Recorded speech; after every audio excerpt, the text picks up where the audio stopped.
Our team at Audubon in Connecticut and New York, we are the state offices for National Audubon Society, have regionalized. And all of those dark dots with a white circle are Audubon chapters near you. And they represent where the meeting places are, but they're usually like Litchfield Hills Audubon Society is basically all of Litchfield County and a little bit of northern New Haven County. We have 5 chapters in Connecticut. There's 27 in New York. Those orange dots are our centers that people can visit and hike our trails. And we do have a couple of Audubon sanctuaries in gray or blue that we are managing lands ourselves for bird habitat. We also have offices in Albany and in Ithaca, New York, so that we're as close to our conservation partners at Cornell Lab of Ornithology or as close to the legislative offices in Albany as possible. And we have a staff member who commutes to Hartford on a daily basis to represent all of us and make sure there's a voice for birds. I'm based at the Audubon Bend to the River, right down the street from all of you. I'm looking at part of the list of those attending right now and recognize many of your faces or at least your names. I hope all of you at some point get the chance to visit, that all of the signs of spring I'm going to share today are things you can find. I thought of them from thinking of times I've walked on the trails at the Bend to the River. We have almost 15 miles of trails open at the moment on 700 acres, and you can visit sunrise to sunset any day. People always ask how we got the name Bent of the River, and it's because that dark line here in the lower half of the screen that has a sharp U-turn in it is the Pomperaug River, and that sharp curve has been around as a geological feature for thousands of years, and for people for hundreds of years have noticed this landmark, and it was labeled on the first maps of the town of Southbury as Ye Bent of Ye River. Audubon is only the 3rd owners of this property. Before that, it was actually settled by the Putatuck Indians, and they lived very had farming, and they also had a settlement very close to the actual Bent itself.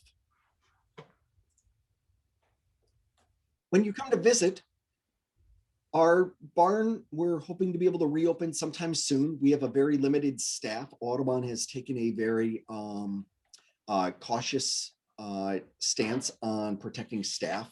So while we're out and working on our habitat, we have not been opening up our offices to the public in our center yet. But we're hoping to be able to do that sometime this spring. We actually have started registrations for summer camp so that we can start to come back. But the trails and the grounds have always been open. And right behind the barn is our demonstration area of what plants you can use to attract pollinators and birds to your yard. For many people, I think their number one sign of spring is seeing robins in their lawn. And quite often we get calls in the middle of February or even in January asking, the robins are back. They're all over my lawn eating the berries off of the holly or off of a viburnum or a winterberry bush. There are some robins who decide Connecticut is far enough south for the winter. Many of them, like that one in the lower section of your screen, you notice it's much darker backed and darker orange overall. They're also slightly bigger than the ones that are nesting in your backyard in May. They are most likely ones that are nesting in northeastern Canada and decide Connecticut is far enough south. I have colleagues in Florida. They didn't notice any robins this year in any significant numbers until after that cold snap in mid to late February. So robins can switch to eating berries rather than just worms. So they aren't always dependent on a specific migration every year. When you do have robins, though, sitting in the lawn eating worms, then that is a sign that they are starting to move northbound or starting to consider nesting in your yard. And the other sign that they're definitely considering starting to nest is getting to hear their song.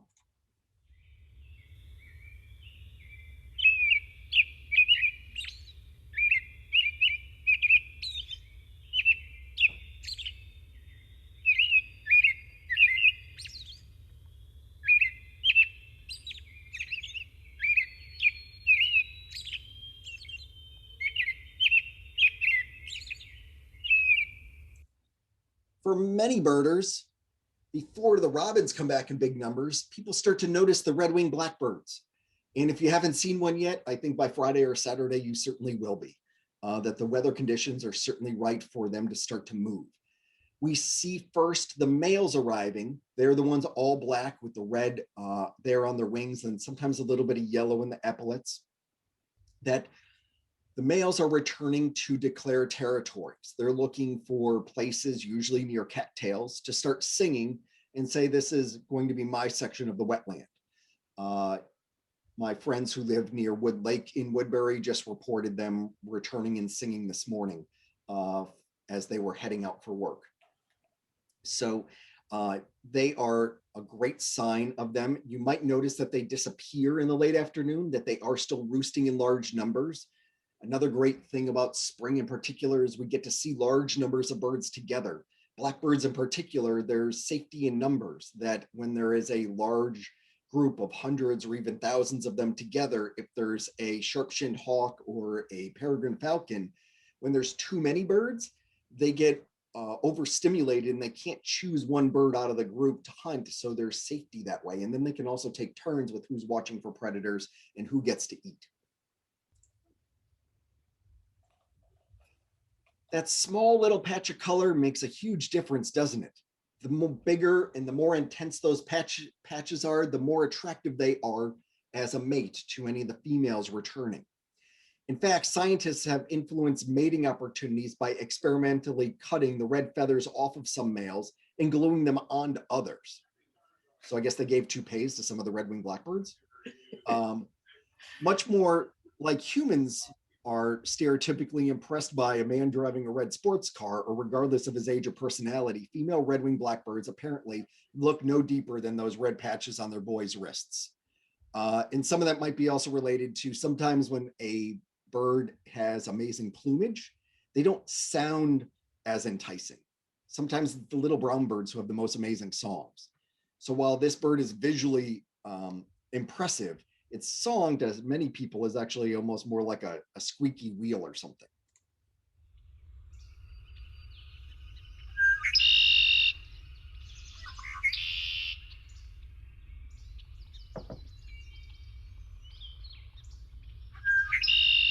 Honkery.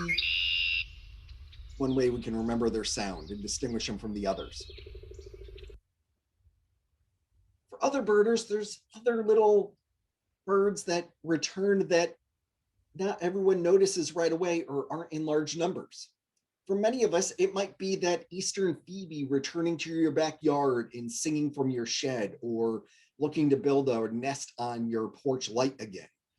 These are little flycatchers, and they can, on very cold days, switch to eating some berries. Many of the flycatchers are all gray on their backs and white on the bellies. Some have different amounts of white on their wings.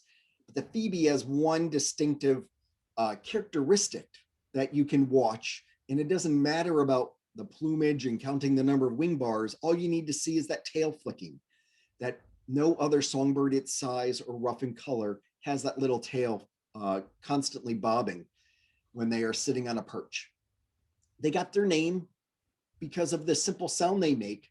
It's more like a sneezing version of saying the word Phoebe. If you hear Phoebe, a sweet little song, that's the black-capped chickadee. The Phoebes is much more like that, a little sneezing Phoebe or Fabri.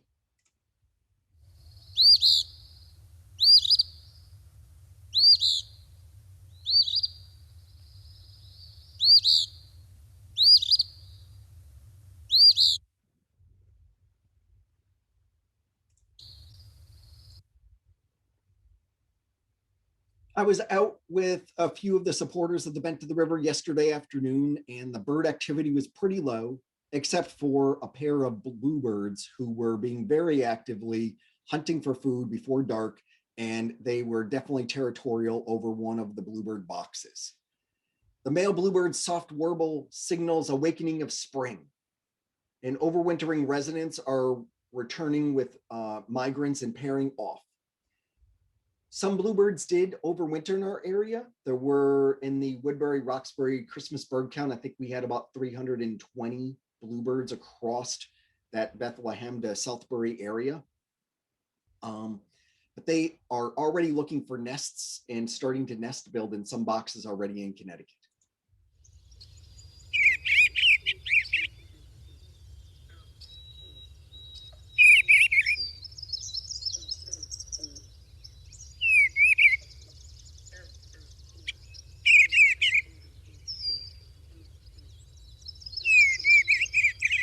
We have another bird who's already on nest, and some of the nests have nestlings that have hatched already, are great horned owls.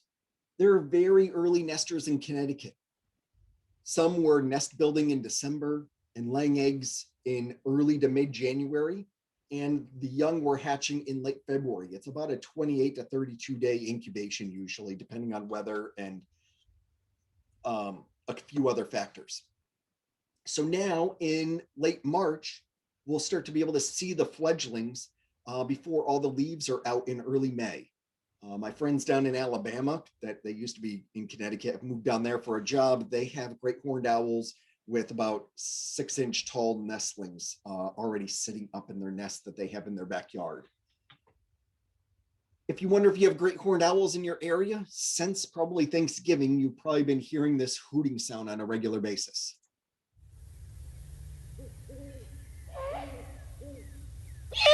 The barking is actually the babies asking for food.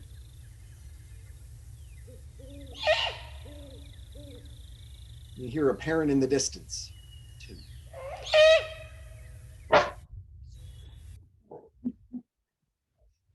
Speaking of baby birds, our Audubon website and our phones are full of inquiries about baby birds from mid-April through July usually. And there is a horrible old wives' tale that the mama bird will smell a human if we touch the baby and abandon it. It's an absolute myth. But before rescuing them, make sure that animal really needs your help or our help. First, keep an eye on the nest or the young. And if the parent doesn't return within 24 hours, assume it isn't an orphan bird. Quite often, if you're watching too much, mom or dad are probably watching you, and they're trying to keep their distance because they would rather not be predated at the same time as their young. That if they had to, they could start a new nest if they lost their young is one of their strategies, especially bluebirds, chickadees. And I have 2 or 3 broods in 1 year. We do want to watch for natural predators. And sometimes if the baby bird is on the ground, then moving it to a safer place. Using, used to be great before they put plastic covers on all of the berry baskets, but an old berry basket or a tissue box with the top torn off of it and a little bit of soft material placed back up on the branch. The parents will hear the baby begging. They will hear those noises and they will respond and find them again. After that point, though, you can look at Connecticut DEP's website for a list of wildlife rehabilitators. Our Audubon Sharon Center is one of the few in Northwestern Connecticut that you could also contact. When we find them on the lawn and they don't have a full tail or their wings don't look large enough, many birds leave their nest before we think they're ready, but they've left for a reason. I've even picked up baby cardinals that have hopped out of the nest and brought them back to the nest. And next thing you know, I walk away 6 feet and they pop back out.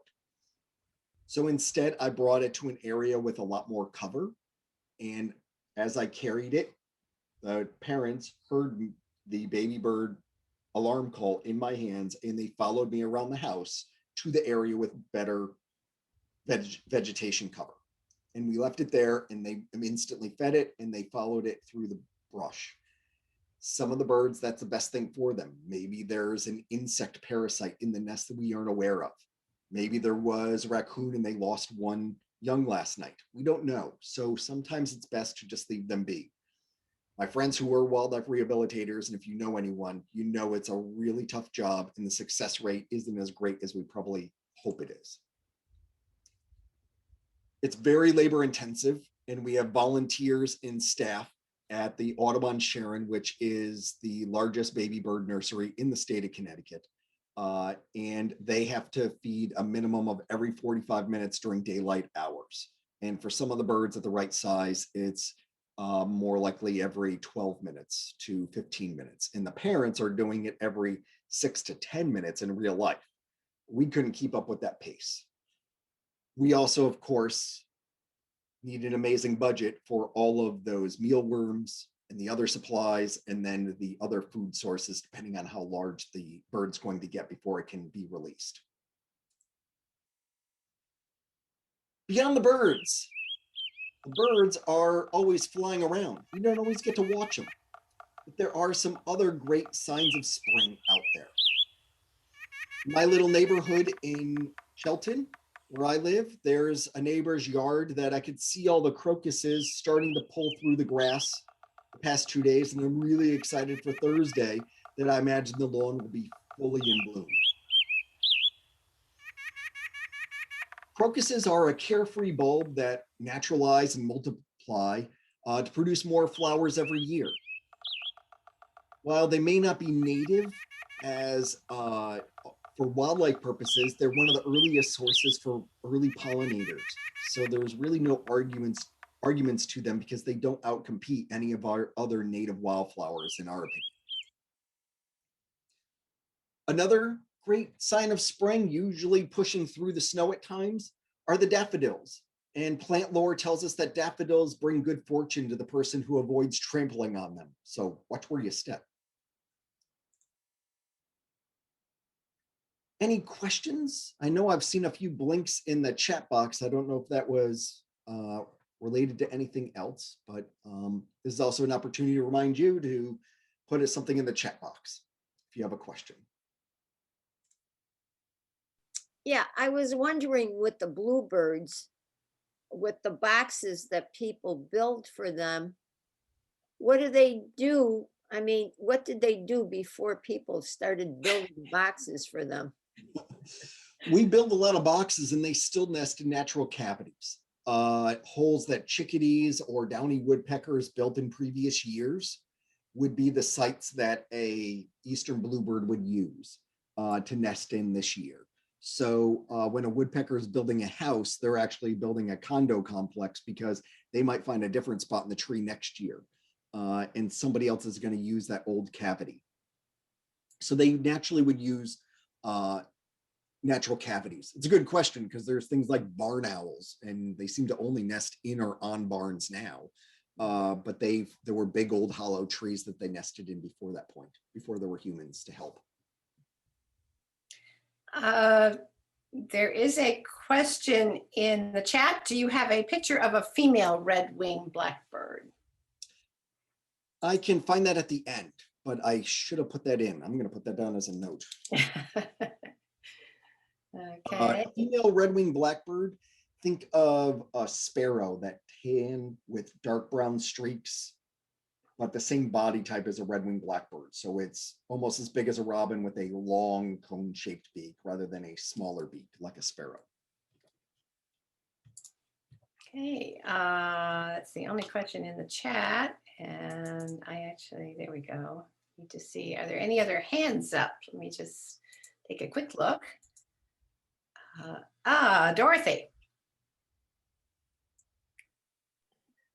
Well, I put a note in the chat. I just typed it. But I have 4 bluebird nesting boxes, and I don't always have bluebirds. But last year, when I emptied out one, there was a grass nest at the bottom. So I probably did have bluebirds in that box. I left the grass nest in there. Would that encourage the bluebird to come?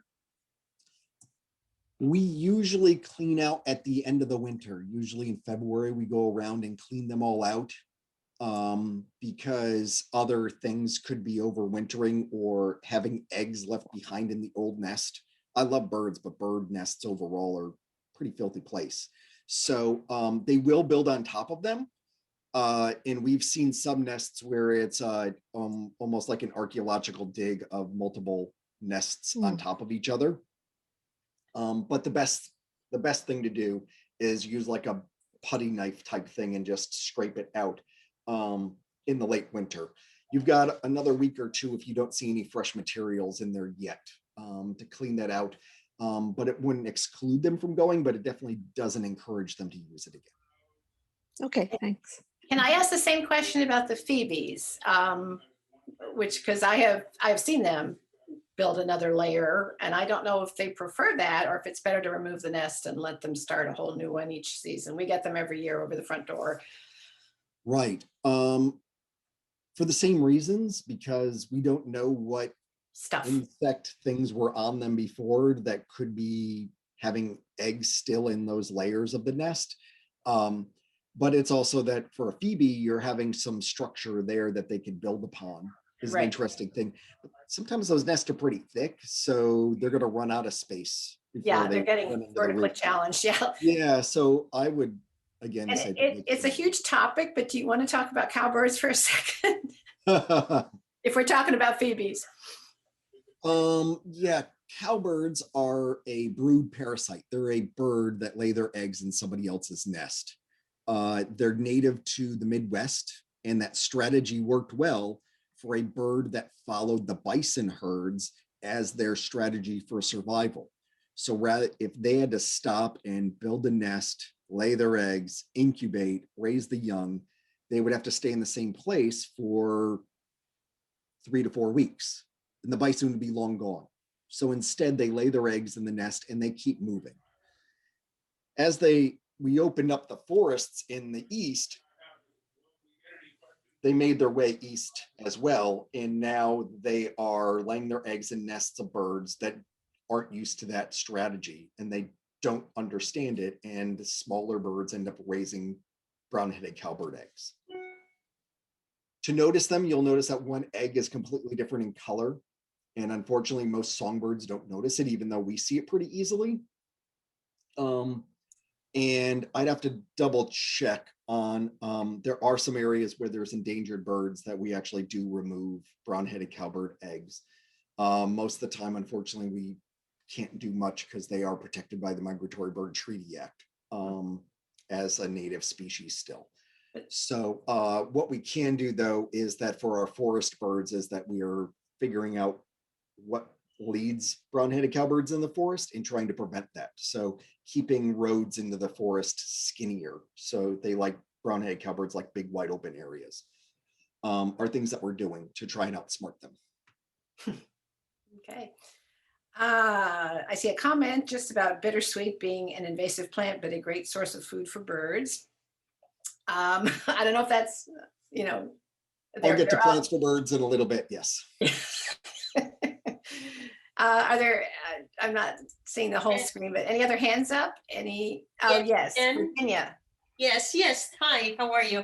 I'm with the Arbor Garden Club of Clinton and down on the shoreline. And Ken, we have a bluebird house that I purchased from the Audubon shop in Madison. Mm-hmm.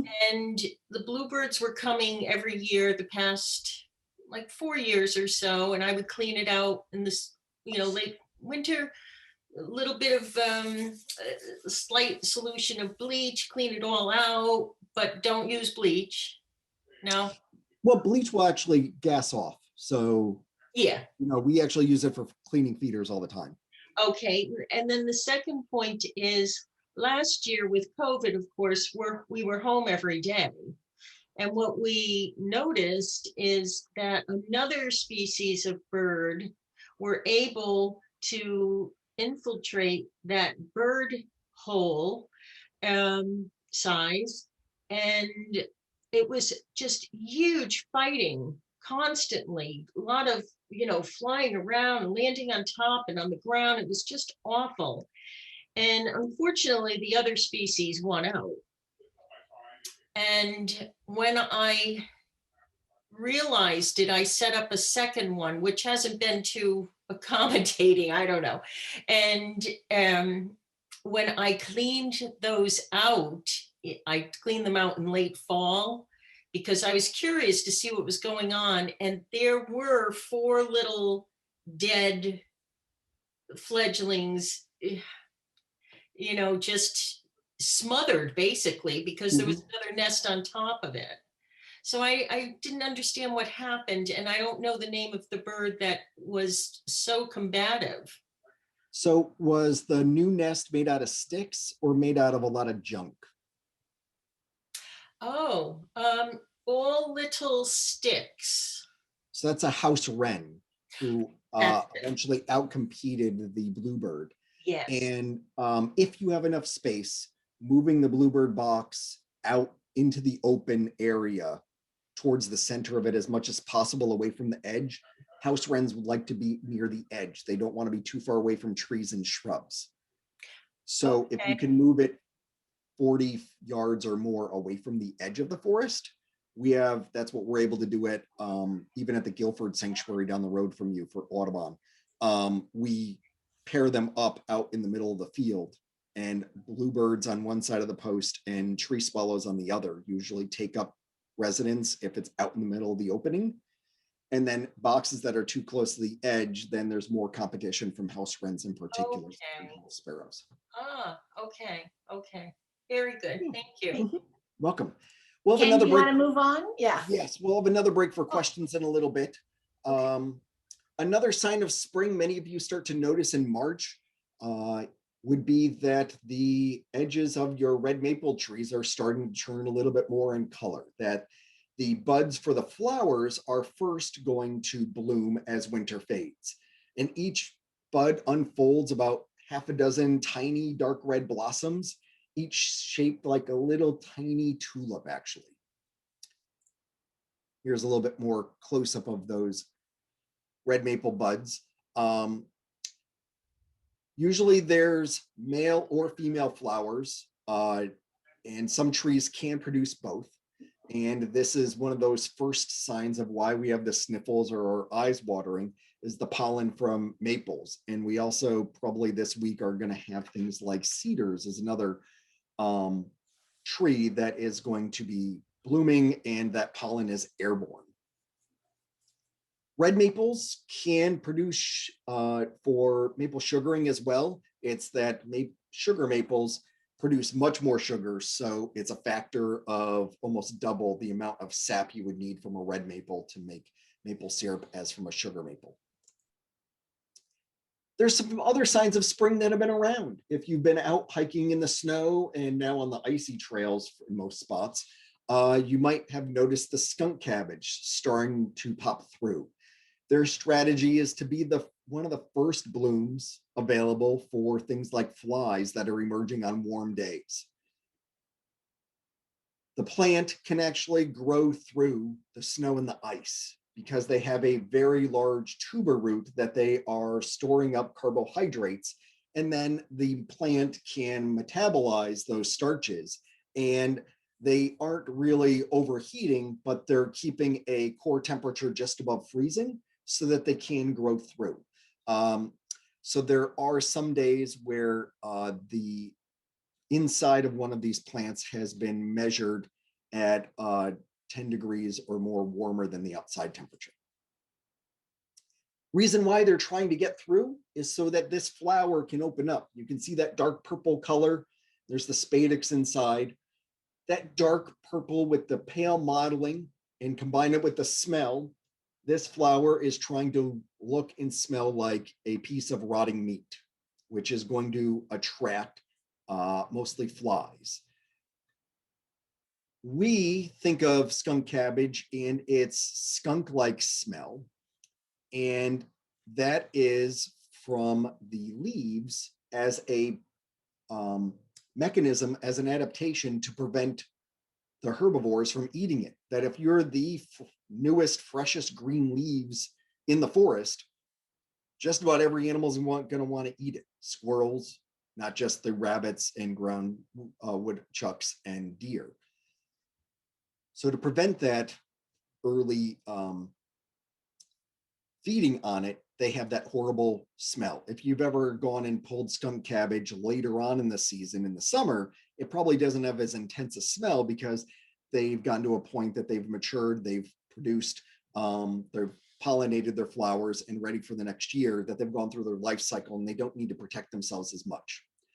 One other note, if you're looking at skunk cabbage, you should watch your toes because it is a obligate wetland plant. So you are probably in a muddy condition if you're near skunk cabbage. And a few other spring ephemeral wildflowers, that these are all flowers that have a strategy, usually of living in the forest, in the deciduous forests. And they are sprouting and blooming and pollinating before the leaves are fully out on the trees in mid-May. So some of them will start as early as late March. Most of them, it's that late April is the peak period for these spring ephemerals, like this trout lily here. It got its fishy moniker from the resemblance of its fleshy mottled leaves look like the side of a brook trout. These little golden flowers that are bell-shaped sometimes form in colonies that can be over 100 years old, and they're often surrounding older trees. You can go out on trails in most of our area, and it's quite often that second half of April. I always used to think of it as the break week for schools. To be out was one of the peak times to get to see them, and they're certainly gone by Mother's Day, if not by May 1st in most accounts of mine. Neat thing about them, if you take a note of looking at them, some of them will have yellow anthers. That's the stem holding the pollen there underneath. Some of them will be bright orange. So scientists are starting to wonder what creates this variability, how widespread it is. And one way you could help track that for scientists is using an app called iNaturalist, is one that will help you identify what's out there, but then also you report what it's helped you identify. And then scientists will be able to ask new questions because there's so many more new nature photos. We all love snapping these photos. It could be a great use for scientists as well. And also in this photo, I don't want to ignore it. There's some spring beauties hiding in there as well. My favorite spring ephemeral, one that its bloom is very, very short-lived, is bloodroot. And this flower here will emerge out of one leaf stem, and that leaf stays curled around the stem until the flower is pollinated. Then the leaf will open up, kind of like acting like insulation a bit to it. An interesting strategy since they do emerge when there's still a great chance for frost. A neat thing about them is that this ovary here in the center is going to turn into one seed, and it is its seed dispersal method is actually ants. That the seed has a special fleshy coating on it that attracts ants. The ants will then grab the seed, carry it back to their nest, where they eat just that fleshy outside. And then that seed is now inside a protective fertilized area that the birds and other mammals won't get to it, and it's able to be protected until they germinate. Fascinating little strategy, and I've heard a few of our other spring ephemerals might do that too. If you know of any of them specifically, I'd love to hear about it in the chat because I'm trying to remember what they are and it's not coming in my brain yet. Bloodroot gets its name because of this reddish orange sap that's inside the root. That sap has been used as a natural dye, and its genus name is Sanguinaria, Latin for blood. The rhizomes grow longer each year and they branch to form colonies. So this is one that we don't like to pull all that often because it will take years for all of that to grow back afterwards.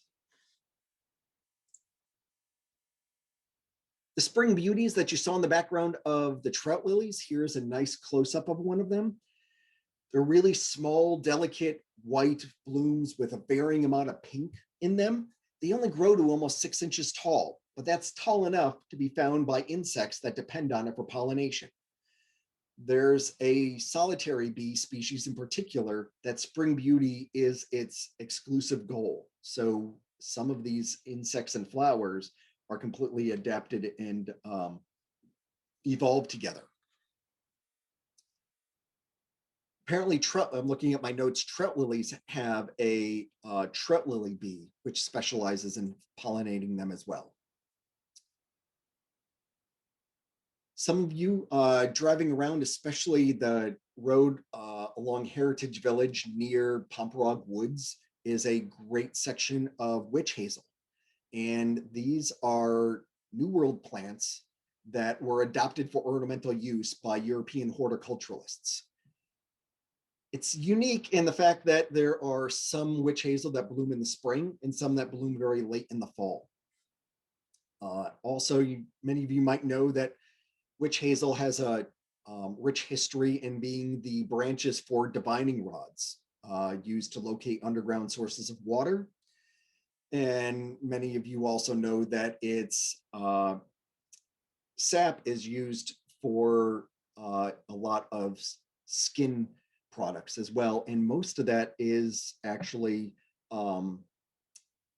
produced here in Connecticut, in the Ivoryton, Connecticut area is one of the major producers that they will cut and they chip and then they extract the essence and the oils out. Fascinating little blooms. Sometimes there's always snow on the ground still when I'm looking at witch hazel blooming. And there are very small gnats and bees that are their main pollinators. And they're rewarded for this early hatching and for their labors of pollinating with a really sugary nectar and sticky pollen from these very small flowers. Researchers suspect that the plant's unusually late flowering period, or this very early one, induces insects to pay extra special attention to the unique blossoms. Since it might be the only game in town, the insects are really going to be going from flower to flower to flower. And that may be a strategy that ultimately helps with the competition for pollination.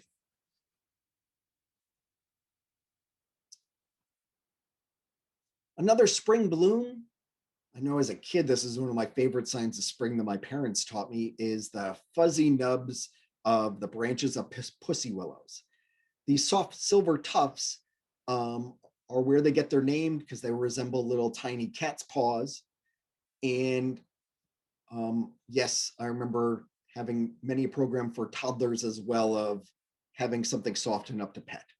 This soft little covering is going to emerge out as this flowering body here. This is the willow in full bloom. They have no petals or showy colors. So we call these flowers, technically are referred to as catkins. And we thought it might be named for cats, but it actually comes from an old Dutch word for kitten, catkin. And many other trees and shrubs, birches and beeches and alders have very similar flowering bodies as well. I haven't found a good setup in our upcoming forecasts for the vernal pools to really awaken. That vernal pools, if you're from Massachusetts, they're referred to as wicked big puddles. They are our nurseries for our amphibians and for some other unique invertebrates as well. They're large puddles essentially that form in our forests from the runoff of snowmelt and our overflow of spring rains. But then as summer approaches, these areas will dry up. These temporary wetlands are the breeding ground for animals like the wood frog. Wood frogs have a unique amount of glucose in their blood that acts as an antifreeze so that they can become completely frozen solid like a frogsicle, yet will reanimate once they are thawed out. Some of them, they've actually tested out that their body temperatures were down to 21 degrees Fahrenheit for almost 3 months. And once thawed and within hours, they resumed life. Pretty amazing.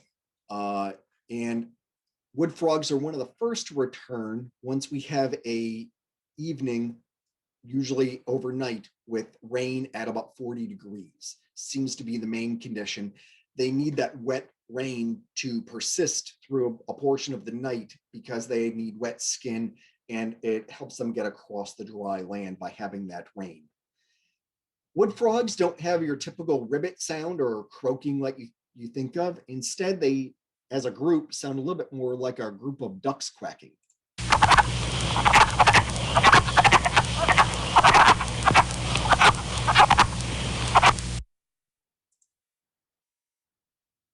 Since vernal pools are periodic and not permanent water bodies, fish really do not survive there.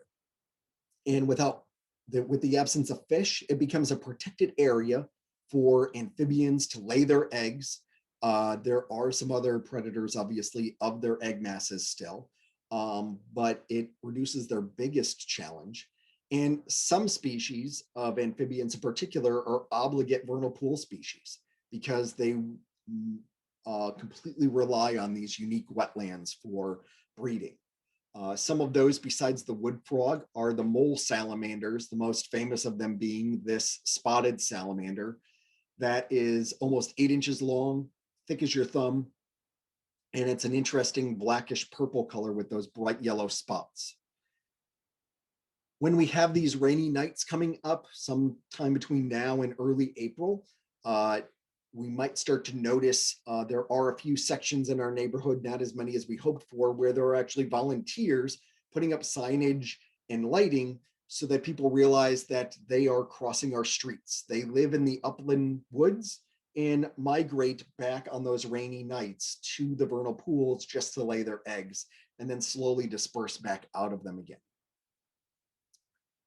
A gathering of these salamanders can be referred to as a congress, and we may see them all underwater together, that they are laying eggs, and then the males are coming in and fertilizing those eggs.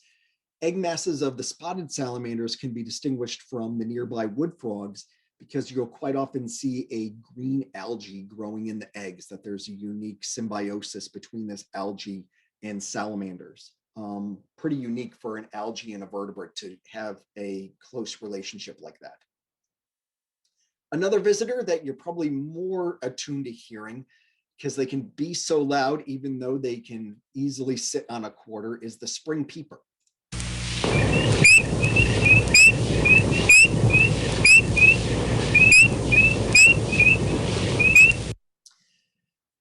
They're technically tree frogs, and they camouflage so well with the trees around them. They can go from a tan to a gray to an almost a light green color.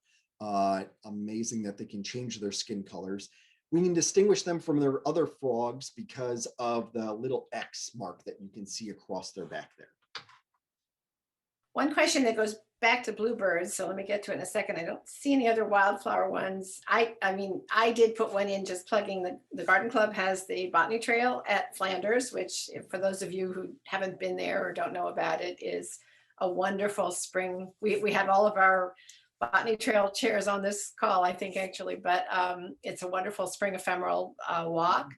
So all the things you had, we have, and more. There is a question and a compliment to you for your photos. There's a question about the bluebird, back to the bluebirds. If you could say a little bit about how to monitor a bluebird, or what one should do to monitor and check, for intruders or whatever with bluebirds. Do you want to do that now or at the end?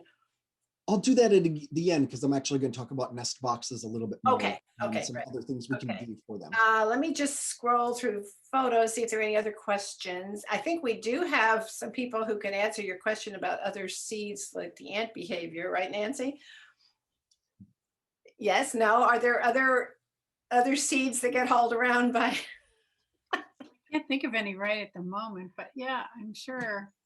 I can't think of, how about Bonnie or, yeah, I remember some of our stories. I have to review these. What about partridgeberry? Partridgeberry, doesn't that get moved around? Oh yeah, that does get, well, it's interesting because it has 2 flowers and it forms 1 seed. And right. Yeah, it's a fused ovary. Yeah. So that's for other hands up, but it is a wonderful wildflower trail, and we do give walks in late April, early May on Sundays, guided walks. I don't see any other hands up, and I don't see anything else in the chat. Are there any other questions before Ken moves on? Let me just scroll through real So, fast. I have a fun note here. One of the curious naturalists in this group shared with me that they have actually tried the bloodroot eliazome. So that's the fleshy coating on that seed of the bloodroot. And their review is a bit bland. So Not there's that, something it, not that it tastes like chicken, right? right. And thank you, Victoria, about the photos. That is, I have a volunteer at the bend to the river who helps with curating all those, that different volunteers share their photos. And then some are also from, we have an Audubon photo database for Plants for Birds now. And a few might have actually, I think, come from Creative Commons as well. And as I was putting this together and reviewing it, I noticed that we still have some more photo credits to go. So I will admit, I think I took maybe 3 of the photos myself. Don't take many of them. They are great pictures. Okay. So there are a few insects that are great harbingers of spring as well. Sometime in the next 3 days, we're going to get to see the first flights of the mourning cloak butterfly. That they are one of the few species that overwinters as an adult. Most insects we think of as overwintering in their pupa stage, in a cocoon or chrysalis, and some of them in an egg stage. But we have very few that overwinter as larvae. Unless they're underwater, they overwinter as a larva. And then this is one of those that the adult can usually find its way underneath the root of under the bark of a tree or under a pile of leaves. Are great areas. Another adult that I found in the early spring that I did not expect is the adult queen for white-faced hornets. Will overwinter under logs. So while I was trying to search for salamanders early emerging in April with some kids, one of them went, "Ooh, who's this one wiggling?" Thank goodness it was cold and it couldn't move very fast, but there are some other surprising ones here. So mourning cloak will be one of those that once it's over 50 degrees for a portion of the afternoon, they can have their first flight so that the adults can lay eggs as soon as possible. And then you'll see another flight of them midsummer. So some of our butterflies have multiple generations in a year. If you're trying to encourage a mourning cloaks to your yard, things like willows, just about all of the species of willows can be great caterpillar hosts for the species, as well as elms, and it looks like the aspens, including cottonwoods, would qualify.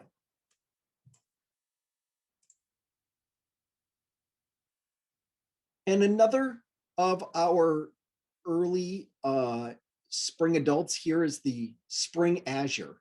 This is really only about 1 inch tall, and it's a light gray, but then when its wings open up, the hind wing is actually a brilliant blue, giving its name azure. And they do overwinter in their chrysalid, but they can emerge in mid to late April, being another one of the first flights of butterflies. So what can we do to help the birds, the butterflies, the frogs, or whatever your favorite harbinger of spring might be? One thing we can do is consider new nest boxes. If you have open spaces like some of you have mentioned that can attract bluebirds, I think you need a good acre and most of it open. They will use some forest gaps, but the closer they are to the forest edge, the more likely they're going to get outcompeted by house wrens. If you're in a very suburban area like me, I can't consider boxes for bluebirds. Instead, they would be easily overtaken by house sparrows. To reduce the area for house sparrows, consider the smaller nest boxes with, or you can get a plate for over the hole if you already have the box to make sure it's only 1 1/8 inch in diameter. House wrens and chickadees can fit their heads into that small hole, but house sparrows can't. Obviously, bluebirds can't, but if you're in a suburban spot, you probably wouldn't be attracting them anyway. So no matter what type of nest structure you're creating and putting up, please consider being a good landlord is how I think of it. So making sure it's maintained. We actually had to do this with our owl boxes at the bend of the river the past 2 or 3 years, is many of them had started to fall apart. And we lucked into a Girl Scout coming to us for her Gold Award project. She built us 10 new boxes, and we placed them throughout our sanctuary in the nearby land trust properties so that there's great new habitat for them. If you can't get out, I know that most of us are all itching to get out more, but even on a rainy day and you don't want to go out, one way that you can still enjoy birds nesting near us is that we now have, through technology, lots of cameras to watch the families developing. Some of them are in solid structures like osprey nests. You might have heard that Connecticut Audubon Society, they had one, I think the longest running one in Connecticut at Milford Point, and it got destroyed by a storm this year. Not just the camera, but the whole nesting structure. We have others in New Haven, Greenwich, and at Hammonasset. On our website, there's also one on Faulkner's Island that the past few weeks has been looking at the seals during high tide, but starting March 15th or so, it'll be following the American oyster catchers on the beach. And as soon as they're done, then the terns, the endangered roseate terns, will be nesting on the island sometime after May 1st. We also have a couple of them that are attached by cell phone, and we take advantage of whatever birds might be available that we can find their nests. Like one year it followed a barred owl nest that was in the deep woods behind a volunteer's house. Another year it was following yellow-crowned night herons because we found a spot we could watch those nests. Another thing is that we have at Audubon a Plants for Birds database that, as we're out in gardening, which I think most of you have an affinity for, is that we can choose different native plants to support birds during different parts of their life cycle, and also support the insects that the birds need as well. That especially when it comes to our shrubs and trees, the more native species we have around, even the birds that we think of as only eating bird seeds, like cardinals, feed their young at least 50% caterpillars. It's all insect material for the first few weeks, but caterpillars in particular are the perfect little baby bird food. And a recent study done by Smithsonian that was released just over a year ago, they found that for the Carolina chickadee, a cousin of our black-capped chickadee, in suburban areas, the yards that had 70% or more native plants were the only yards that could sustain a successful nest of chickadees, because they need to be able to find enough food within an acre. And so for that, they need more native trees around.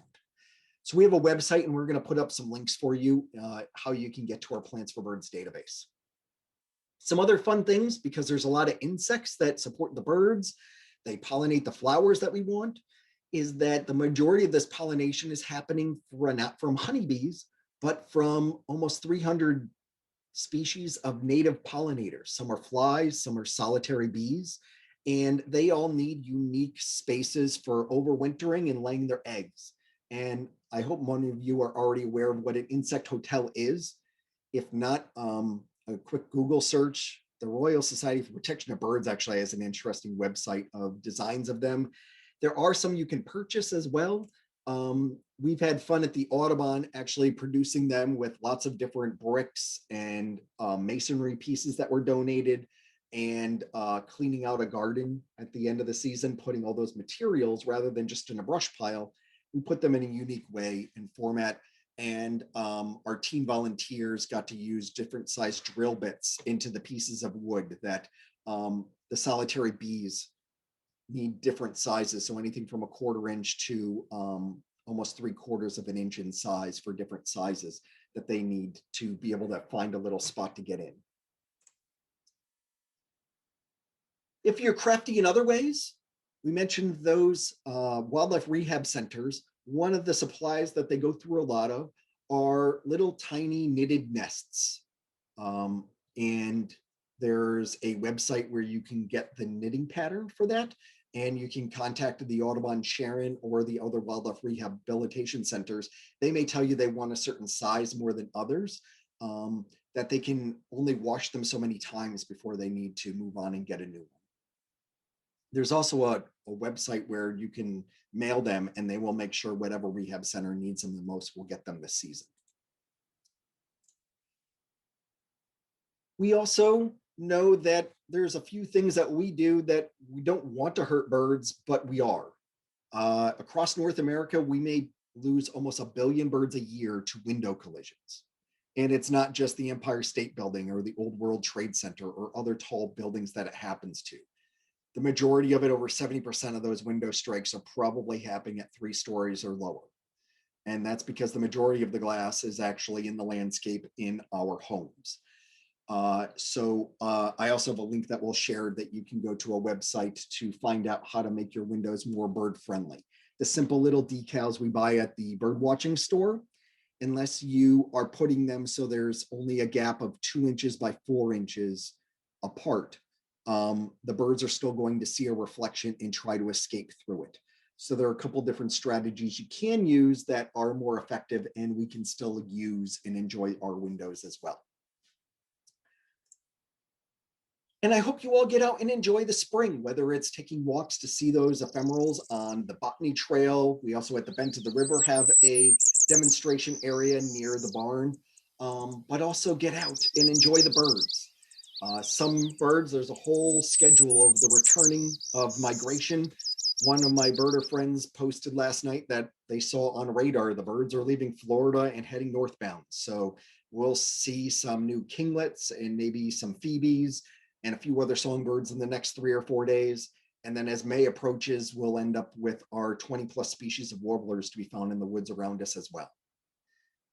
Thank you all for your time this morning. And I'll stick around for a few more for questions, but I realize, our time's just about up. But hopefully I'll stick around for those questions that might be there still.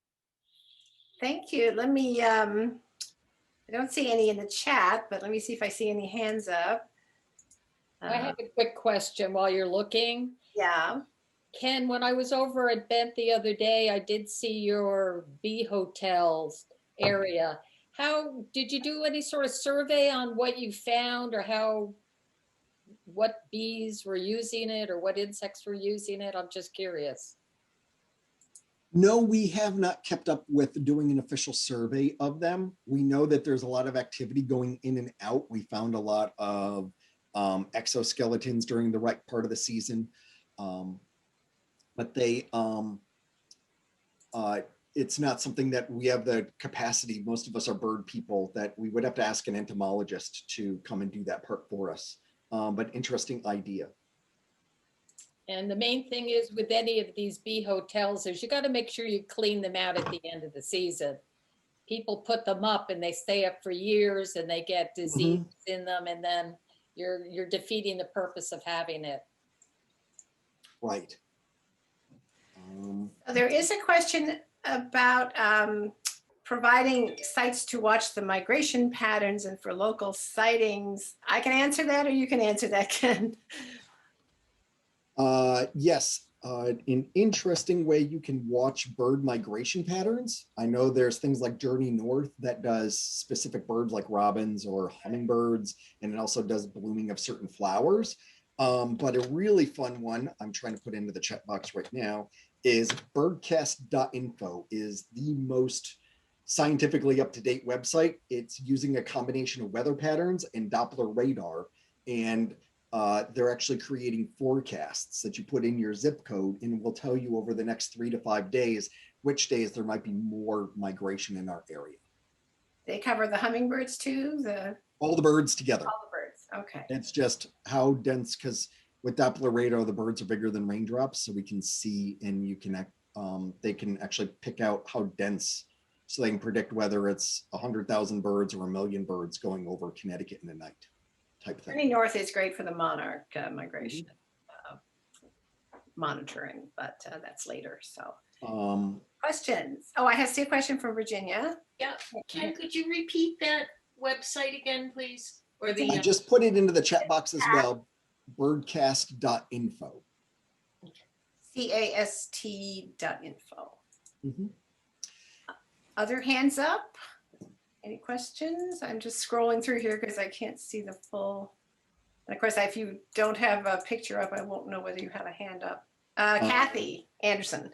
Yeah. Hi, I tried to do a message here, but I guess I don't know how to send it. But at any rate, for Ken, we have bluebird box, and I have tried repeatedly to feed them these mealy worms, and I can't for the life of me figure out how I'm supposed to put it around the bird house to attract them, and they ignore it, or I don't know how to do it. I don't know. Right. Can I tell you what I did? I saved those little cups from cat food, the little plastic cups. They're small. And what I did is I drilled it and put it on the side of the bluebird boxes. And then I just put the dried mealworms in there. Well, these were live as well, and Oh. they dried up. I mean, they just didn't seem to even be attracted to them. So I wonder what I'm doing wrong. Or how, your suggestion to attach something to the box, but what part of the box do you attach it to? I put them on the side. The side? Ken? Yeah, And do we you put them on a actually- post or on a fence post closest to the nest box. Oh, okay. That last spring when we had a really cold snap in April, is that one of our colleagues decided that the one who was monitoring it the most, that they went and put it in. It was the same sort of thing, that it was some sort of tray. I don't know what plastic material it was that it was before, even like a little kid's bowl. So it's deep enough for the birds that the worms won't crawl out, but the birds will be interested in it, and as close to the nest box as possible so they see that activity in it. It does take a few times. Yeah. You feel like there's a little bit of waste, but once they figure it out, and especially like if the titmice and the chickadees find it, then they'll use it very regularly after that. Bluebirds will also, for the adults to survive, they love sunflower hearts. That they will eat some seeds. And right now, having a lot of extra proteins to build their body fat back up so that they're healthy would be another food source to consider. Okay, thank you. Bluebirds overwintering, and they're still there, and I don't want to disturb them to clean out the nest. So what should I do? If you can take a peek in the box that we monitor once a week, is actually something Victoria sent me a message about, is that there is the Cornell Nest Box Network. And if you go to their website, you could see a little bit more about monitoring them, so we know and can follow their success rates. For example, of how many eggs they had, how many hatched, how many leave the nest, is some interesting data that they would still like to know, that they've been keeping this data since the late 60s, early 70s. You can go and look in the box about once a week. And right now, while they're still setting up territories and nest building, if you don't see any new nest material in there, it's all old, you can just use that screwdriver or putty knife and scrape it out, and they will rebuild for a new nest for the season. They've just been winter roosting on top of that, they use the boxes year round to sleep in at night. When I mentioned we had 300 plus bluebirds in the area, the majority of our volunteers find 4 to 8 in a group, rarely over 12. And that's because that's how many bluebirds you can fit in the clown car of the nest box at night. Is usually about 8. So that's why they're in those size groups during the day too. Okay, so clean it out now. Yep. Okay, thank you. Other questions? Another note I got is one of our other human created challenge hazards for birds in suburbia in particular is outdoor cats. So wherever we can, cats belong indoors. It's not really fair to the cats either. They have no idea what great horned owls are or bobcats are. So it's really not great for them either. So wherever we can, keeping them indoors. That well, I mentioned it was almost 1 billion birds a year that we lose to glass. It's definitely over 1 billion birds a year that we lose to outdoor cats across North America a year. True. Good point. Any other questions? Wonderful presentation. And Tanya, yes, we're going to be posting the video of this. That's one of our members asking about being able to see it later. Any other questions? I'm just scrolling through here, so if I missed your hand up, just unmute and jump in, but I don't see any. Ken, that was terrific. Gorgeous pictures. Thank you. Thank you, so everyone. much. It's great to share with everyone today. Hope I'll get to see you at some point this year at the Bent of the River. Our website is now in the chat box as well. Take a look that most of our events are still virtual like this, but some opportunities, especially it's called Choose Your Own Audubon Adventure, which some people might not understand. But for example, one of our participants joining us today, Barbara, is using it as an opportunity to gather together some friends that would like to go hiking together. And we're going to do an evening night hike to get to see one bird in particular, the American woodcock, do its evening display in the spring as a unique experience. So we're not comfortable with opening up and having 20 strangers register for a program and all walk around together. And instead, what we're doing is that if one person gathers together they're comfortable with, and we all follow the safety protocols together, the staff in that group that knows each other, we feel much safer with that sort of organizing a group. So we can do different types of night hikes, and in particular, ones that are going to sell really fast is we're going to have a week, the week of June 23rd through the 26th, I believe, will be our firefly nights to go out in the evening, and it's a massive display of fireflies in our meadows. Also diminishing, right? I mean, numbers dropping. The fireflies would probably be the poster child for the Leave the Leaves campaign in the fall. Yeah. There's a lot of other things that needed, but fireflies, it's probably the #1 reason. Okay, I think I'm done because I haven't seen anything else in chat. I will save the chat and we will have the links and things that Ken has posted there, and he's just posted them again, I think, another group. Thank you so much. I'm gonna let Kathy take back over, and we'll let Ken get back to birding and other fun stuff. Thank you, Ken. Thank you very much. It was wonderful. Welcome. Wonderful. Thank you, Ken.